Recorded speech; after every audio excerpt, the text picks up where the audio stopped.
Welcome to study campus classes. চলো আজকে তোমাদের না একটা ভিডিও খুব হাইলাইট হচ্ছে। এটা ভিডিও তোমরা হয়তো অনেকজন দেখোনি, আবার অনেকজন আবার দেখেছো। একবার ভিডিওটা দেখো। তোমরা যারা যারা চাকরির জন্য খাটছো বা যারা চাকরি 2 নম্বরি করে পেয়েছো আর যারা 2 নম্বরির জন্য ওয়েট করছো, তাদের জন্য সবারই জন্য ইম্পর্টেন্ট। দেখো এই ছোট্ট একটা ক্লিপে মানে কত সুন্দরভাবে ট্রেনে একজন যুবক, যে বেকার যুবক, সে কিভাবে রিপ্রেজেন্ট করেছে। দেখো এরকম যদি আমরা সবাই করতে শুরু করি কিনা, তাহলে কিন্তু আমাদের সিস্টেমটা ভালো হতে বাধ্য। অতএব তোমাদের অনেক রকম আমি আজকে এই ভিডিওটা আসলে কোনো পড়াশোনা রিলেটেড নয়, বাট আজকে বাস্তবে যে আমাদের সমাজ যা চলছে, রাজ্যে কেন্দ্রে যে চাকরির হাহাকার, আর চাকরি দিচ্ছে যে 1% 2% চাকরি দিচ্ছে বিহার বাদে, তো সেগুলো সবই 2 নম্বরই। আমি বলেছি যে যারা যারা এমন এমন কে কে চাকরি পাচ্ছে না পাচ্ছে, আসলে আজকে এই যে ক্লিপটা দেখো কত সুন্দরভাবে রিপ্রেজেন্ট করেছে, একবার তোমরা দেখো। क्योंकि एक बात को आप सोचिए, आखिर उस बच्चे की गलती क्या होती है जो एक गरीब घर में पैदा होता है और उसको बेहतर शिक्षा से वंचित होना पड़ता है। शिक्षा के सामने एक पैसे की दीवार खड़ी है, जो जितनी ऊंची दीवार लांघ सकता है, जो जितना अधिक पैसा शिक्षा पे खर्च कर सकता है, वो उतनी बेहतर शिक्षा पा सकता है। लेकिन अगर एक देश एक है, लोकतांत्रिक देश है, तो शिक्षा भी सबको एक समान रूप से तो मिलनी ही चाहिए। आज परिस्थिति ये है कि एक तरफ तो प्राइवेट स्कूल है जो लूट के अड्डे बने हुए हैं, वहां पे आप एडमिशन कराने जाएंगे तो सिर्फ एडमिशन के नाम पे ही आपको 10,000 20,000 रुपए देना होगा। और कमीशन खोरी का ऐसा धंधा है कि कॉपी किताब टाई बेल्ट ड्रेस जूता कहाँ से खरीदना है ये आप नहीं तय करेंगे वो प्राइवेट स्कूल वाले। यानी आम लोगों की मेहनत की आखिरी कौड़ी उनके जेब से वसूल लेना चाहते हैं। और दूसरी तरफ सरकारी स्कूलों में न तो पर्याप्त टीचर है, न पर्याप्त बिल्डिंग है। 2019 का ये पुराना आंकड़ा है कि हर 100 में से 52 स्कूलों में या तो एक टीचर है या 2 टीचर है। और उन्हीं टीचरों के ऊपर जिम्मेदारी थोप दी जाती है कि जनगणना करो, मतगणना करो, पशु गणना करो, तमाम काम करवाए जाते हैं। और 19 के बाद से तब से कितने टीचर रिटायर हुए होंगे, और 18 के बाद से कोई टीचर की वैकेंसी भी नहीं। आप खुद भी सोच सकते हैं ये परिस्थिति और कितनी बिगड़ी है। इसीलिए हम लोग ये मांग उठा रहे हैं, चाहे कोई राष्ट्रपति का बच्चा हो या किसी मजदूर का, सबको शिक्षा एक समान मिलनी चाहिए और निःशुल्क रूप से। प्रेमचंद ने अपने दौर में भी कहा था कि एक सभ्य समाज में ऊंची से ऊंची तालीम मुफ्त होनी चाहिए और इसका पूरा खर्च गवर्नमेंट को उठाना चाहिए, क्योंकि हमारे देश को फौज से ज्यादा आवश्यकता तालीम की। और शिक्षा से जुड़ता हुआ ये दूसरा मुद्दा हम लोग उठा रहे हैं। दूसरा मुद्दा है रोजगार का। रोजगार की परिस्थिति ये है कि आज सरकारी सेक्टर हो या प्राइवेट, सब कुछ ठेका संविदा के हवाले किया जा रहा है। परमानेंट नौकरियां लगातार घटाई जा रही है। इसी रेलवे में 1995 के आसपास लगभग 18.5 लाख कर्मचारी काम करते थे, लेकिन आज उनकी संख्या 12 लाख है। आप खुद भी सोच सकते हैं कितने बड़े पैमाने पे परमानेंट पदों को घटाया जाता है। और आज आलम ये है, एक तरफ लाखों पद खाली पड़े हैं, फिर भी कोई वैकेंसी नहीं निकलती। जो वैकेंसियां निकलती हैं उनमें भ्रष्टाचार होता है, पेपर लीक हो जाता है। RO, UP police, BPSC, SSC, CGL, ऐसे तमाम पेपर लीक हो चुके हैं, आप लोग भी जानते हैं। अभी नीट की धांधली में ये पता चला कि एक एक पेपर 30 लाख से 50-50 लाख रुपए में जाता है। हम और आप तो ये पैसा नहीं दे सकते। पूरी की पूरी कारस्थानी सरकार, प्रशासन, शिक्षा माफियाओं की होती है। और भुगतता कौन है? आम घरों के लोग, जो लोग सालों साल तैयारी करते हैं, दिन भर में 10-10 घंटे 12-12 घंटे पढ़ते हैं, और इतनी कड़ी मेहनत के बाद, सालों साल की मेहनत के बाद उनके हाथ लगती है तो सिर्फ हताशा, निराशा, अवसाद। बहुत से छात्र नौजवान जो इस बेबसी में, इस डिप्रेशन में नहीं जी पाते, आत्महत्या तक के कदम उठा लेते हैं। लेकिन ये देश की विडंबना है कि टीवी चैनल, अखबार, मीडिया, नेता मंत्रियों के लिए कभी कोई मुद्दा नहीं है। उनके लिए मुद्दे हैं तो जाति, धर्म, रंग, नस्ल, अगड़ा पिछड़ा। आज जब पूरी परिस्थिति इतनी भयावह है तो ये जरूरी है कि लोगों के बीच में जाया जाए, लोगों को संगठित किया जाए और एकजुट किया जाए। क्योंकि आज अगर अपने मुद्दों पर बोलेंगे नहीं तो कल को ये परिस्थिति और बिगड़ेगी। हो सकता है ले दे के अपनी जिंदगी तो हम लोग काट ले जाएंगे, लेकिन आने वाली पीढ़ियों को क्या भविष्य देके जाएंगे, ये भी सोचने वाली बात है। দেখ কত কত সুন্দরভাবে রিপ্রেজেন্ট করলো, দেখে তো আমাকে খুব ভালো লেগেছে। যে দেখো আজকে তোমার কি মনে হচ্ছে ছেলেটা কোনো টাকার বিনিময়ে বা কেউ তাকে বলতে বলেছে? সবাই কিন্তু মনের দুঃখে কিন্তু কথাগুলো বলছে। তো তোমাদের কাছে এটাই রিকোয়েস্ট যে নিজের অধিকারকে ছিনিয়ে নিতে হবে। তোমরা দেখতে পাচ্ছ যে তোমার পাড়াতে, তোমার গ্রামে, তোমার এলাকাতে কারা চাকরি পাচ্ছে। আজ আমরা যদি চুপচাপ থাকি কিনা, তাহলে দেখবে যে 2% 3%ই চাকরি দিচ্ছে, তা 2 নম্বরিতে চলে যাচ্ছে, পেপার লিক বলো বা টাকা দিয়ে বলো। আমরা তো ওপেন দেখেছি যে 2016 2017 প্রাইমারি বলো আর এসএসসি বলো, এসএসসির কেস তো দেখতে ঝুলে আছে, তাদের ব্যাপারটা নিয়ে আমি পরে বলছি। কিন্তু তোমরা দেখো যে এই যে জিনিসগুলো, এগুলো কিন্তু আমাদের এরকম সবাইকে হতে হবে। আমি তা বলে এটা বলছি না যে তোমরা রাস্তায় রাস্তায় ঘুরে বেড়াও, কারো কলার ধরো, আমি এরকম বলছি না। শান্তিপূর্ণভাবে আমাদের গান্ধীজি অনেক কিছু শিখিয়েছে, শান্তিপূর্ণভাবে নিজের আওয়াজ তোলা, আমাদের 19 নম্বর আর্টিকেলে আমরা কথা তুলতে পারি, আমরা সোশ্যাল মিডিয়াতে তুলতে পারি, বিভিন্ন জায়গায় করতে পারি, কিন্তু আমাদের স্বার্থে যতটুকু করার আমরা সবাই করি। এই যে আজকেই দেখো তোমরা, আজকে টেটের পরীক্ষার্থীরা রাস্তায় নেমেছে, তো দেখো এখানে এদেরকে অ্যারেস্ট করছে, এদের ক্লিপটাও দেখো। তাকে দেখছে না, আমরা এত বছর 2 বছর ধরে সরকার আমাদের দিকে দেখছে না। বাবা আমার দিনরাত সঞ্জয় বসন্তি বাড়িতে সরকার আমাকে, আমি বিনা জানা আমাদের দাবি দাবি দিয়েছি, এটা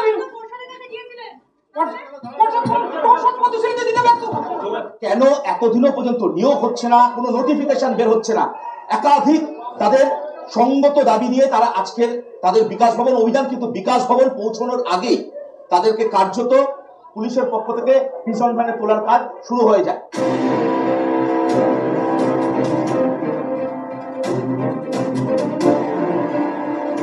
বঞ্চনা বঞ্চনা আর বঞ্চনা, পূরণ হয়নি প্রতিশ্রুতি। স্বপ্ন ছিল শিক্ষকতার, সব স্বপ্ন ভেঙে চুরমার। এখন চোখের জলই সম্বল। নতুন বছর পড়তেই ফের চাকরির দাবিতে রাজপথে 2022-এর টেট পরীক্ষার্থীরা। হাতে প্রতীকী তালা নিয়ে বিকাশ ভবন অভিযান। তবে প্রথম দফায় বিকাশ ভবনে পৌঁছানোর সঙ্গে সঙ্গেই তাদের আটক করে বিধাননগর থানার পুলিশ। টেনে হিঁচড়ে তুলে নিয়ে যাওয়া হয় প্রিজন ভ্যানে।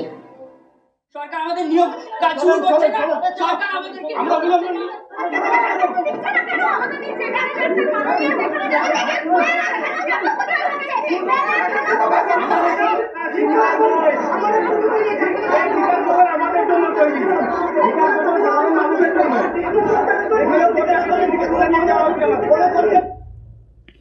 এই যে দেখো আজকে যে এই যে ছেলেদের যে কান্না, তোমার কি মনে হচ্ছে যে ওদের ব্যাপার ওরা বুঝুক, আমি তো প্রাইমারি দিতে পাই না?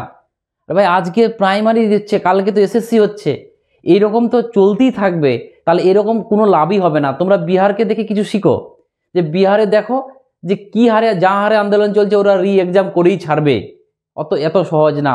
অতএব আমরা কেউ এই জিনিসগুলো করি না, আমরা কি করি, হালকা হালকা করি, জমায়েত করি, হালকা হালকা করে করি, এই রকম কোনো দিনও হবে না। আর আমরা ভাবছি গ্রামগঞ্জের যে কেউ টাকা দিয়ে করেছে তার কথা বলবো, ওর কথা বলবো, গায়ে লেগে যাবে, আমাকে টার্গেট করে নেবে, এইরকম কতদিন চলবে?